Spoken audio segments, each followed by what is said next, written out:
You have no idea who you're dealing with, she shrieked, her voice thin and sharp like shattered glass. I will ruin you. I just stood there on my lawn, watching her face contort into a mask of pure, unadulterated rage. It was a fascinating sight, in a clinical sort of way. Like watching a pressure valve fail in slow motion. This, right here, was the moment everything changed.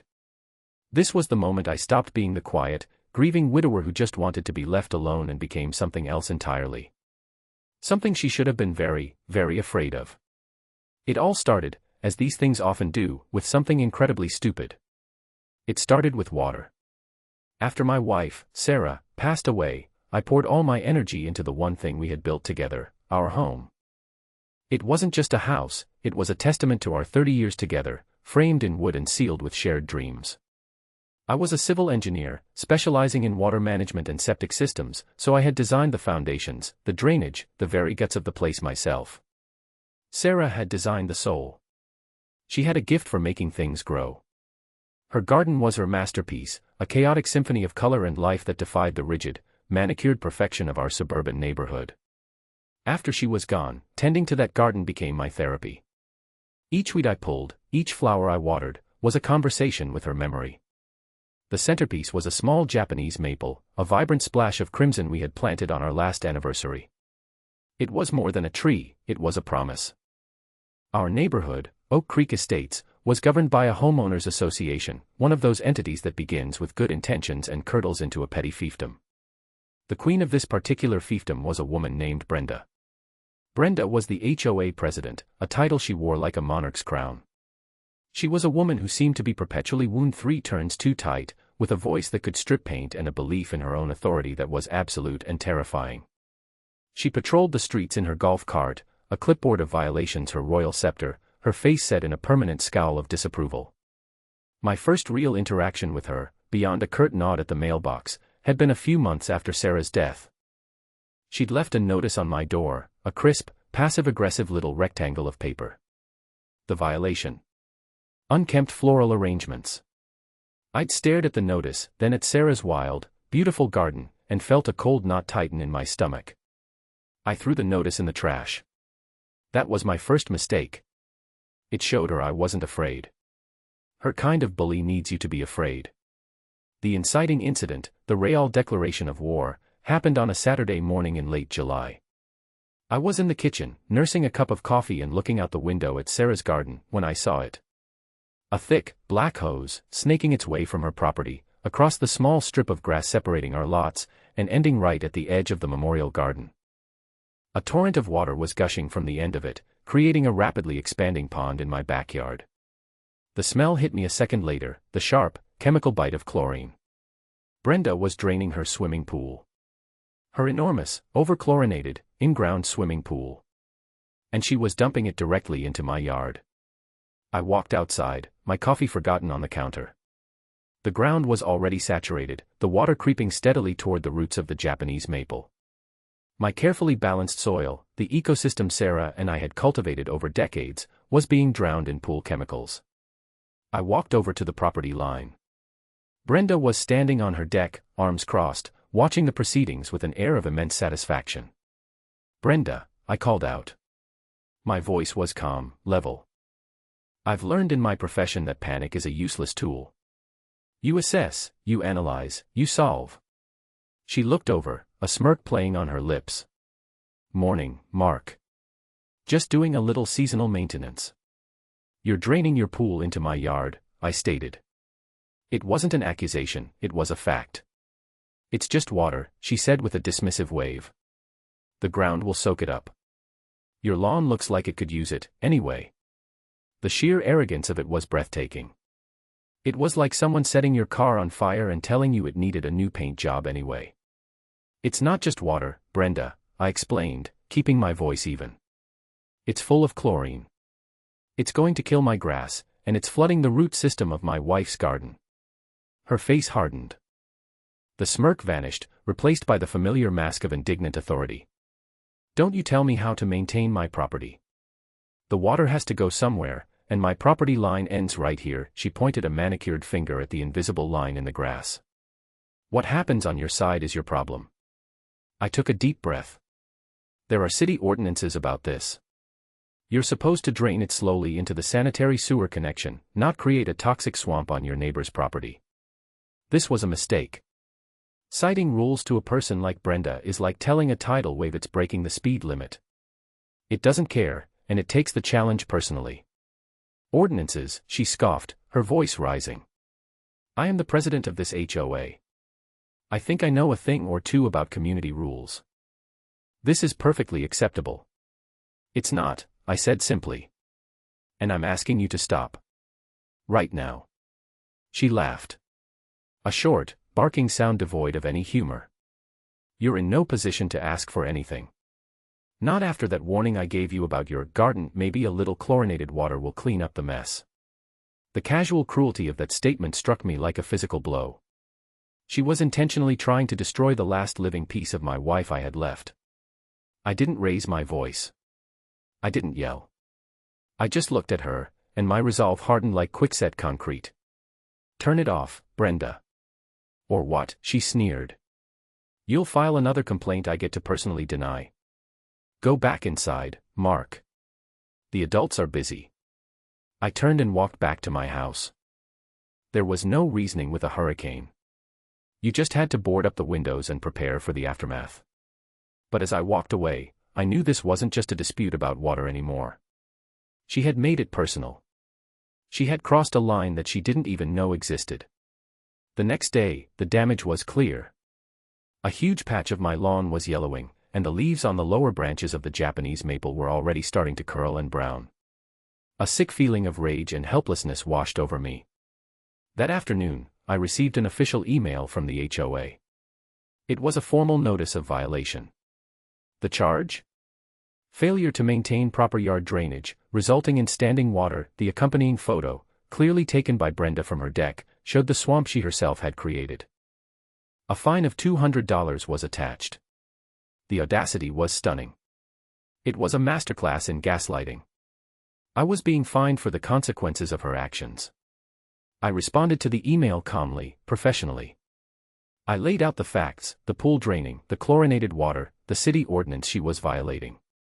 I attached a link to the relevant municipal code. I respectfully requested that the fine be rescinded and that she cease and desist from dumping water onto my property. Her reply came less than 5 minutes later.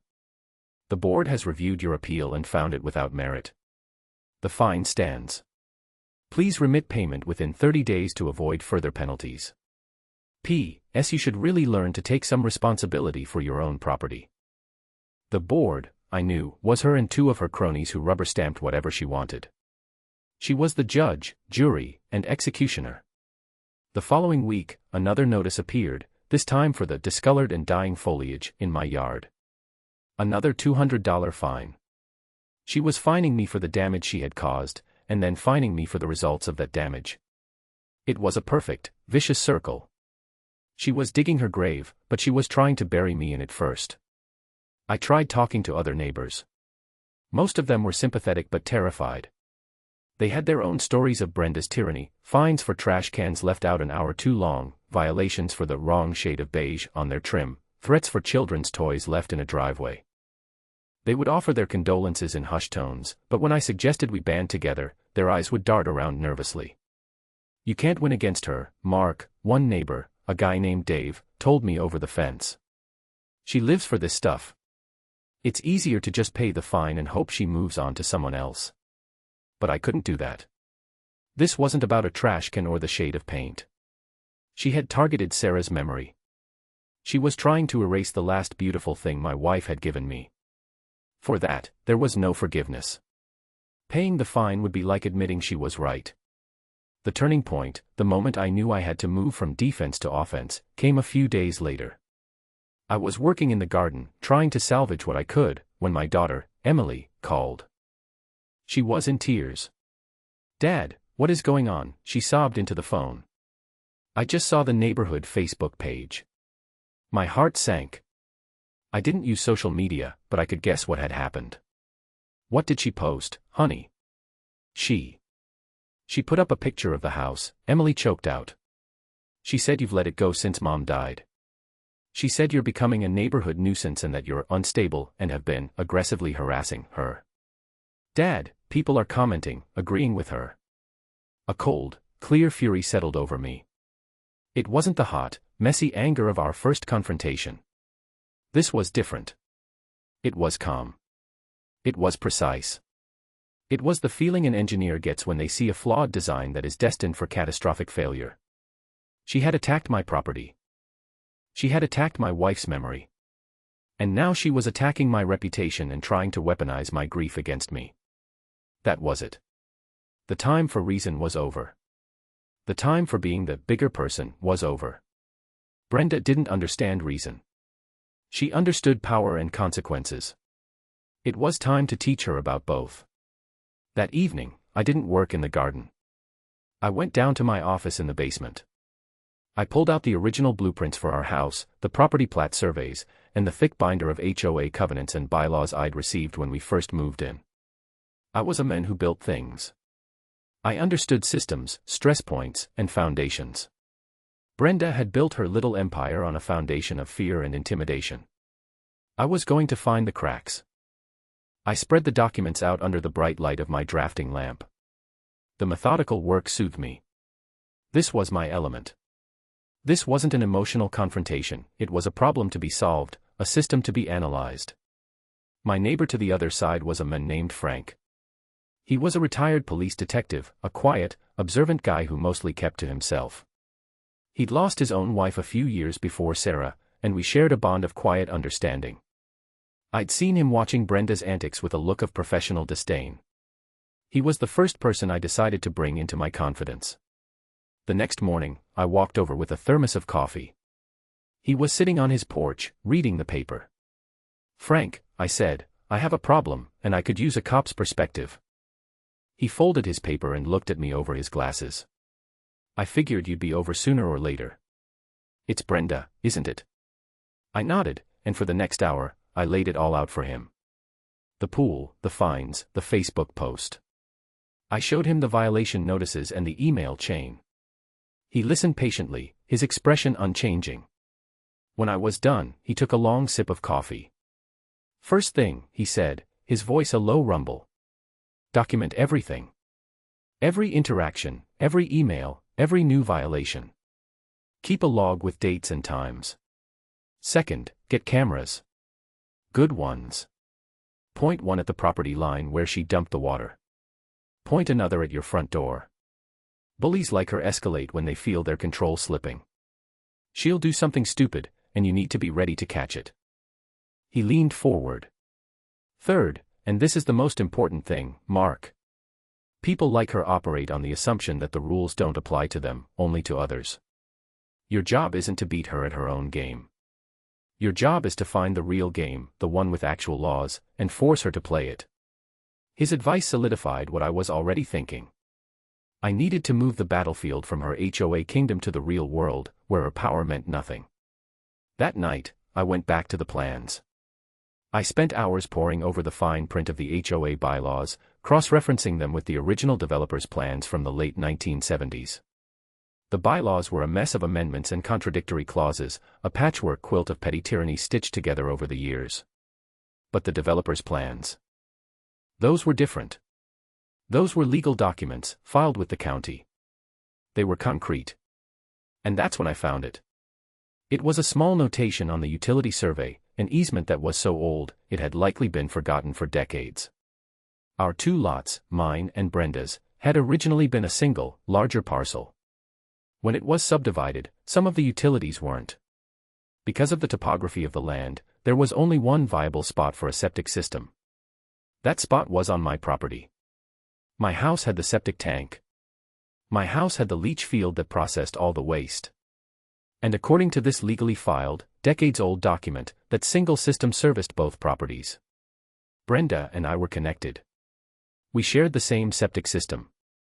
A system that I, as a professional in the field, knew was incredibly sensitive to chemicals. A system that could be catastrophically damaged by, for example, a massive influx of highly chlorinated water. She hadn't just been dumping her pool into my yard. She had been dumping it directly on top of the leach field of the septic system her own house depended on. She was poisoning the very system that carried away her own filth. A slow smile spread across my face. It was the first time I had genuinely smiled in months. The irony was so rich, so poetic, it was almost beautiful. She was so focused on the petty, visible world of lawn maintenance and HOA violations that she was completely ignorant of the invisible, essential infrastructure crumbling right beneath her feet. And she was the one holding the shovel. This was it. This was the crack in her foundation. It was a weakness she didn't even know she had. Now, I had to formulate a plan. Frank was right. I couldn't just confront her with this information. That would be like showing my cards to a cheat. She'd just deny it, or find some way to twist it. No, I had to build a case. An airtight, undeniable, structurally sound case that would bring her whole house of cards crashing down. My plan, which I mentally dubbed Project Watershed, had several phases. Phase 1 was observation and documentation. The very next day, I had a professional security system installed. Not the cheap doorbell cameras, but high-resolution, night vision-capable cameras disguised as landscape lighting. They were subtle, almost invisible, but they covered every angle of my property, with a special focus on the property line and the garden. The trap was set. Phase 2 was creating a legal paper trail. I drafted a formal, certified letter. It was a masterpiece of polite, technical language. In it, I calmly stated that I had concerns that any large volume of chlorinated water could potentially compromise the delicate soil biome and underlying drainage systems in the area. I made no mention of the shared septic system. I was just a concerned citizen making a reasonable request. I advised her that any further dumping could result in significant and costly damage to subterranean infrastructure, and that she would be held liable. I sent it via certified mail with a return receipt requested. Now, she couldn't claim she wasn't warned. It was on the record. Phase 3 was bait. I knew Brenda's ego wouldn't let her back down. My letter, with its technical jargon and veiled threat of liability, would feel like a challenge to her authority. She would have to prove she was in charge. She would have to do it again. I didn't have to wait long. A week went by. The dead patch on my lawn grew larger. The Japanese maple looked sicker than ever. 2 more fines arrived in my inbox, one for improperly stored gardening tools, a trowel I'd left by a flower pot, and one for failure to address HOA notices in a timely manner. The total was now up to $800. I ignored them all, filing them neatly in a folder labeled Evidence. Then, on a Tuesday night, it happened. It was just after 1 a.m. The motion sensor on my new security system sent a silent alert to my phone. I pulled up the live feed. There she was. A shadowy figure in a bathrobe, dragging that same black hose across her lawn under the cover of darkness. She was clumsy, tripping over her own feet, clearly thinking she was being stealthy. She positioned the hose in the exact same spot and turned on the pump. The camera, with its crisp night vision, captured everything. Her face, the hose, the gush of water flooding my yard yet again. It was all there in beautiful, incriminating high definition. She had walked right into the trap. The next morning, I didn't say a word to her. I went out, took soil and water samples from the flooded area, and carefully labeled them. Then I downloaded the video footage from my security system onto a thumb drive. My first stop wasn't the police or a lawyer. It was the County Department of Health. And after that, the State Environmental Protection Agency. I was calm and methodical. I presented myself not as an angry neighbor, but as a concerned citizen with technical expertise. I showed the official at the health department the video. I showed him my property plat with the shared septic easement. I explained, in my professional capacity as a civil engineer, exactly what a massive dose of chlorine does to the essential bacteria in a septic system. It kills them, I explained. The whole system becomes inert. It stops processing waste. It just becomes a holding tank. Once it's full, the sewage has nowhere to go but back up the pipes. Right back into the house. The official's eyes widened. He understood immediately. This wasn't just a neighborly dispute, it was the willful destruction of a shared sanitation system, a major public health hazard in the making. I did the same thing at the EPA, focusing on the illegal discharge of treated water into the groundwater system. They were equally concerned. I had set the wheels of bureaucracy in motion. They moved slowly, but they were powerful and relentless. Brenda was no longer dealing with me, the grieving widower. She was dealing with county and state authorities.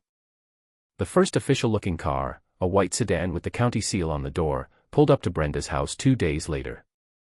I watched from my window as a man in a polo shirt and a clipboard spent nearly an hour talking to her on her porch.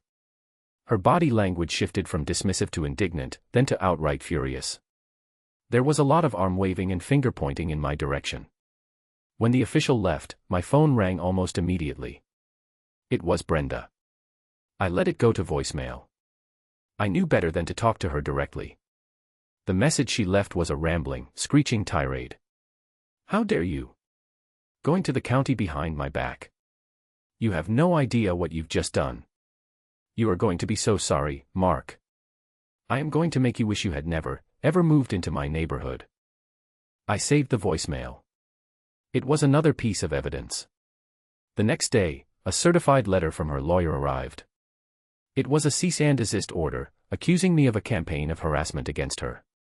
It was laughable. My only communication with her had been one verbal request and one certified letter. She was the one flooding my yard, issuing bogus fines, and slandering me online. I forwarded a copy to the folder. The pile was getting thicker. Brenda's reaction was exactly what I had predicted. Cornered animals don't get reasonable, they get vicious. Her campaign against me escalated from petty harassment to something much darker. She started a full-blown smear campaign. She told the other neighbors that I was mentally unstable from grief, that I was stalking her, that I had threatened her and her family. She claimed my complaints to the county were frivolous and vindictive, the actions of a lonely, bitter old man. Some people believed her. I could feel the change in the neighborhood. A few people who used to wave now looked away. I felt isolated, but it only strengthened my resolve. I knew the truth. All I had to do was wait for the system I had set in motion to work. Then she crossed another line. She tried to get my dog, Buster, a sweet, lazy old golden retriever Sarah had adored, taken away. She filed a complaint with animal control, claiming he was vicious and barked incessantly. The animal control officer who showed up found Buster asleep on the porch and left, shaking his head. But the attempt was noted. She tried to get the HOA to place a lien on my house for the unpaid, fraudulent fines.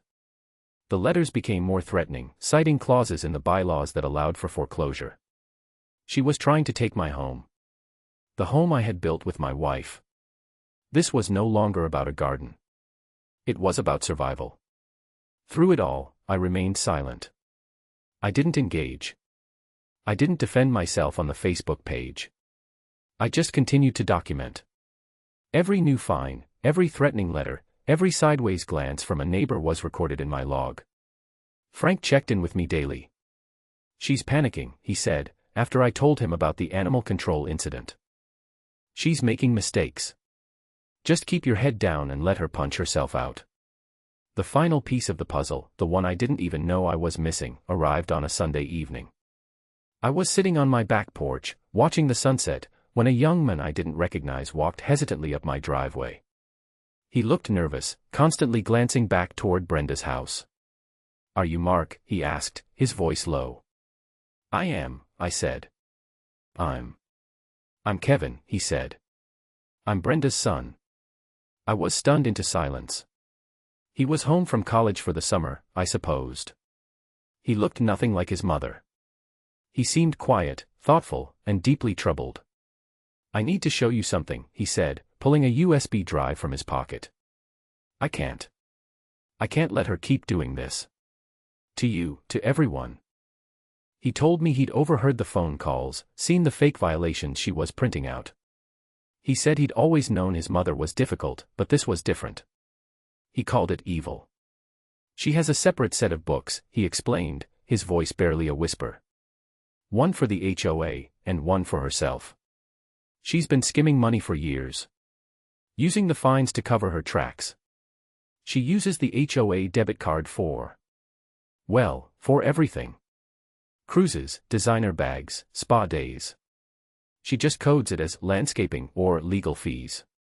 He handed me the flash drive. "It's all on here. Scans of the real bank statements, the receipts she hides." "I'm sorry." I know she's my mom, but it's not right. I took the drive. I didn't know what to say. Here was the smoking gun, delivered to me by the antagonist's own son. A whistleblower born of conscience. Thank you, Kevin, I said finally. You're doing the right thing. It takes courage to do that. He just nodded and hurried away, melting back into the twilight. I went inside and plugged the drive into my computer. It was all there. Years of embezzlement, meticulously documented. Thousands upon thousands of dollars stolen from our community, from my neighbors who were too scared to fight back. The fraudulent fines weren't just a power trip, they were a tool to supplement her income and balance her stolen books. This changed everything. This was no longer a civil matter of property damage and HOA disputes. This was felony-level crime. This was wire fraud, mail fraud, and grand larceny. The time for dealing with county health inspectors was over. It was time to involve higher authorities. The next morning, I put on a suit for the first time in over a year. I organized all my evidence into a neat, professional binder. It had sections: the initial incident, HOA harassment, environmental damage, financial crimes. It contained the videos, the recorded voicemails, the threatening letters, the county reports, and now, the damning financial records from Kevin's flash drive. It was a complete and total narrative of Brenda's reign of terror. I didn't go to the local police. Frank had advised me that sometimes small-town departments can get tangled up in local politics. Brenda was a known quantity in town. I went straight to the district attorney's office. I got a meeting with a young, sharp-eyed assistant district attorney. I didn't present myself as a victim.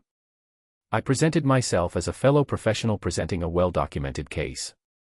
I walked her through the binder, page by page. I laid out the timeline, the evidence, the statutes Brenda had violated. When I got to the financial records, her eyes lit up with a particular kind of prosecutorial glee. This was the kind of case that made careers. It was clean, it was well documented, and it had a villain so cartoonishly evil that any jury would despise her on sight. Mr. Johnson, she said, closing the binder. Thank you. We will be looking into this with great interest. Please don't say anything about this to anyone. We'll be in touch.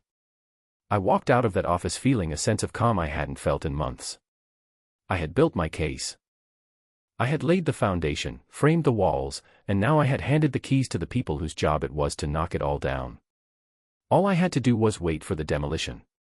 The final showdown was more perfect than anything I could have designed. The annual Oak Creek Estates Community Picnic was Brenda's crowning social event of the year.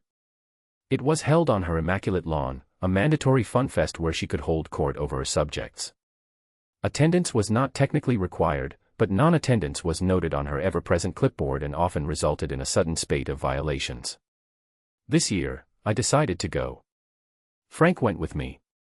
We stood at the back, near the edge of the yard, just two quiet observers watching the Queen on her throne. Brenda was in her element, flitting from group to group, accepting compliments on her hydrangeas, her voice carrying across the lawn. She eventually climbed onto her deck, tapping a glass for attention. "Welcome, everyone," she chirped, beaming. "It's so wonderful to see all our community coming together. It's been a challenging year, with some disruptive elements." She shot a pointed glare in my direction. "But we are strong, and our property values have never been higher, thanks to the board's diligent work." It was at that precise moment that two unmarked cars pulled quietly to the curb. Two plainclothes detectives and the assistant district attorney I had met with got out and walked calmly up Brenda's driveway. They didn't rush. They just walked right through the crowd of stunned neighbors and stopped at the foot of her deck. "Brenda Miller," one of the detectives asked, his voice calm but carrying an undeniable weight of authority. Brenda's smile faltered. "Yes. Can I help you?" "This is a private event." "We have a warrant to search the premises," the detective said, holding up a piece of paper. "And we have some questions for you regarding the financial records of the Oak Creek Estates Homeowners Association." A collective gasp went through the crowd. The party chatter died instantly. You could have heard a pin drop on the perfectly manicured grass. Brenda's face went white. "Financials. They are in perfect order. I resent the implication. This is harassment." "It's him, isn't it?" She pointed a trembling finger directly at me. He's been harassing me for months. He's a disturbed individual. The ADA stepped forward, her expression unreadable. Ma'am, we're also investigating multiple reports of illegal chemical dumping, specifically chlorinated water, onto a neighboring property, and its effects on a shared septic system. The color drained completely from Brenda's face. The septic system. The one thing she had no idea about. It was the linchpin I had known would bring the whole structure down.